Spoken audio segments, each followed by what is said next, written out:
আসসালামু আলাইকুম viewers, welcome to my channel আম্মুর সারা বেলা থেকে। আমি রুনা ইসলাম প্রতিদিনের মতো আজকেও হাজির হয়েছি আপনাদের মাঝে। তবে হাজির হয়েছে কি, যাচ্ছি, এই যে চলছি, আপনাদের সাথে করেই নিয়ে যেতে চাই। চলেন, যাব কোথায়, কি করব, কি হবে সব কিছুই দেখিয়ে দিব। তো এই তো একটা টমটম ভাড়া করেছি, যাওয়া এবং আসা, মাঝখানে 2-3 ঘন্টার মতো ওয়েটও করতে হবে। সব কিছু মিলিয়ে 500 টাকা দিয়ে আমরা একটা টমটম গাড়ি মানে রিক্সা রিজার্ভ করেছি।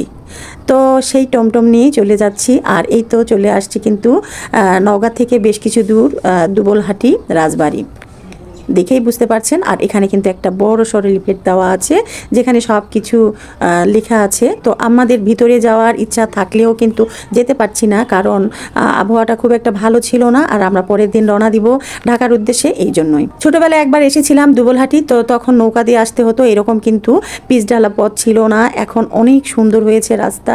আর দেখতেই পাচ্ছেন পানি আর আকাশ দুইটা মিলে একাকার। তো বড় নৌকা দেখে গা কাঁপছিল। আর নৌকা রাস্তার পার থেকে, নদীর পার থেকে নৌকাতে ওঠা আমার কাছে বিশাল একটা মানে কি বলবো যুদ্ধ ছিল।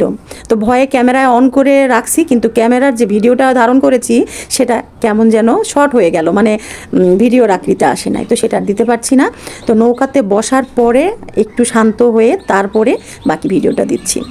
তো এই তো হাত ছোঁয়াতে চাচ্ছি পানিতে, কিন্তু আমাদের নৌকাটা ছিল বিশাল বড়। আর বর্ষা যেহেতু, বৃষ্টি একটু পরপর আসছে, তাই একটা ছোঁয়ালা বড় সড়ো নৌকায় নেওয়া হয়েছে। নৌকাতে উঠবো, কিন্তু পানি দেখেও ভয় পাই। সাঁতার কিন্তু জানি, কিন্তু এত পানি দেখে তো আর অভ্যাস নেই। মাঝে মাঝে বছরে একবার সমুদ্রের কাছে যাওয়া, নদীর কাছে যাওয়া, সেটা তো আর ভয় ভাঙানোর কিছু নাই। আর এইরকম বিলের পানি, শুনলাম মাঝি ভাইদের কাছ থেকে যে এই বিলেই নাকি আবার কয়েকদিন পর শীতের সিজনে ধান হবে। তো ব্যাপারটা কেমন বলেন? পানি কি দেখেছেন? মনে হচ্ছে অকুল দরিয়া। তো পানিটা এত স্বচ্ছ আর টলটলে, কি আর বলবো। কালীতলা থেকে পাটালির মোড় হয়ে একটা রাস্তা চলে গিয়েছে দুবলহাটির উপর দিয়ে, তারপরে দুবলহাটি ক্রস করে আর মনে হয় 20 মিনিটের রাস্তা, তারপরেই চলে এসেছি এই হাসাইগাড়ি বিল। তো যেটা আশেপাশের আরও মানে গ্রাম আছে, শিকারপুর আছে, আরও কি আছে এতটা অবশ্য জানা নেই। তো এই যে নৌকার সামনে এবং পিছনে যে ছবি তুলবো বা ভিডিও করব অনেক শখই ছিল, কিছু করেওছি। সেটাও হাজব্যান্ডের মানে সাহায্য নিয়ে একা যে দাঁড়িয়ে থেকে নৌকার উপরে ভিডিও করার মতো সাহস আমার হয়ে ওঠে নাই, বলতে পারেন ভীতু।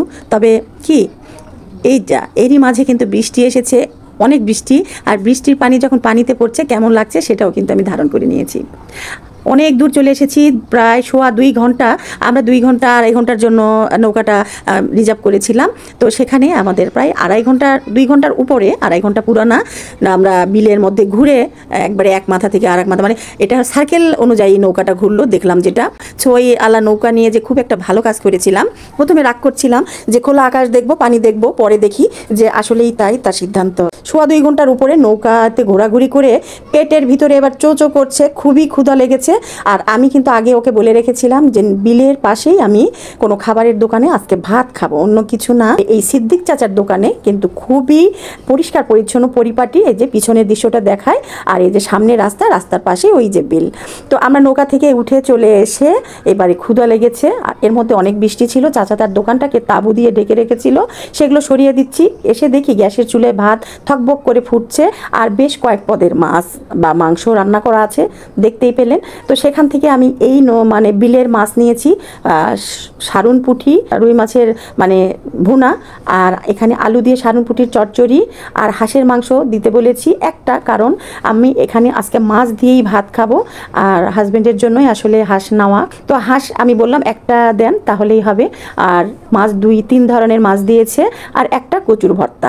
মানে মোটামুটি যেগুলো রান্না ছিল সব কিছুই, ডিম বাদে সব কিছুই আমরা নিয়েছি 1 বাটি, কোনোটা 2 বাটি করে।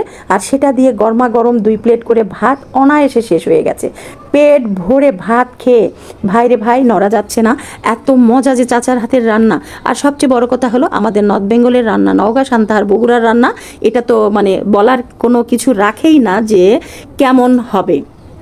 অতএব কোনো দ্বিধা ছেড়েই খাওয়া যায়।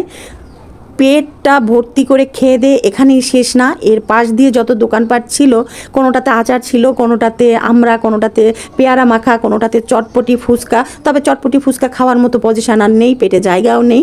তবে আচার নিয়েছিলাম বেশ কয়েক পদের, আর এর মাঝে আমার ভিডিও করার কোনো শক্তিই ছিল না।